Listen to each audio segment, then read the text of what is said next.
Yahasominata krastebe benafena. Yahati kumemenesila baratwa. Kasketamba lafrentenini. Yaiso. One thing that is very critical and literally defines who we are and the quality of our existence is what the Lord has put in my spirit to share with you tonight. And I have titled it, How to Walk in Love with God, or How to Love the Lord. Because there are many people who are not loving or walking or having a love walk with God. Our walk with God has reduced largely to religious activities. Our walk with God, if any exists, has become a religious thing. So once on Sunday, we go to where Christians gather, we identify with Christians and we walk away. And we think that's enough. So all we have is an emblem over our heads that we belong to a particular kind of belief system or worldview.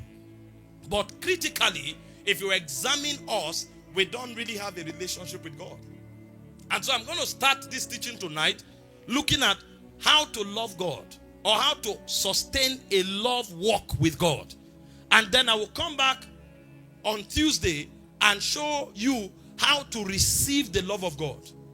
It's one thing for you to give love to God, and it's another thing for you to receive love from God. This balance must be kept if you will stand and finish to the end. It said, because iniquity will abound. Matthew 24 verse 12. It said, the love of many shall wax cold. You'll be surprised, but it is true that there are many people who don't love God. There are many people who no longer have a relationship, a love, experiential relationship with God. Jesus himself was speaking to a people that came to him in John chapter 5 verse 42. He said, but I know you, that you do not love God. That's Jesus talking to people. He said, the love of God is not in you. I know you. So there are people masquerading themselves, even in the house of God, who don't love God. They don't have a love walk with God. And there are evidences to show. If you study 1 John chapter 2 verse 15, the Bible says, love not the world, neither the things that are in the world. It says, for they that love the world, the love of the Father is not in them. So there are many people, even in church, whom the love of God is no longer in them. Forget how they dress to church. Forget the things they do in church. In fact, some of the people you see who are passionate in church don't love God. They were taught the gospel of transaction. So they know if they do certain things, they will get certain things. So they have no relationship. In fact, what they are doing in church is not different from what somebody who goes to a herbalist does. Because when you go to a native doctor, you don't need to have a relationship with the demon. All you need to do is to do what the native doctor tells you and get what you want, and you get away. The shrine is just a meeting point, but there's no relationship. Unfortunately, that's how many Christians are today. They don't love God. They have no love of God in their spirit. They have no relationship with God. And God knows these people. It's no longer a hiding thing. But you see, the problem is that it's a dangerous thing to live on earth and not love God. It doesn't even matter if you are saved.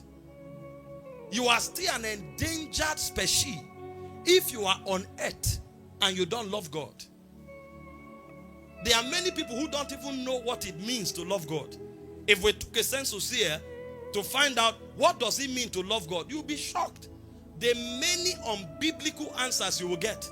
Because they've never really studied the subject. They've not even considered the subject to be important. But I want to begin tonight by telling you that it's a dangerous place to be if you don't have the love of God in you. It's a dangerous place. There are many dangerous locations on earth. Afghanistan is not one of them. If you are not in the center of God's will for your life, it doesn't matter where you are. You are in a dangerous place. If you are not in the presence of God, it doesn't matter where you are. You are in a dangerous place. If you are not in the center of the love of God, it doesn't matter where you are. You are in a dangerous place. And unfortunately, there are many believers who are in very dangerous zones, because they are neither in the will of God, neither are they in the presence of God, nor do they walk in the love of God. Tonight, I want to deal with the love of God. I will show you what the love of God is. I will show you the blessings of walking in the love of God, and I will show you how to cultivate the love of God.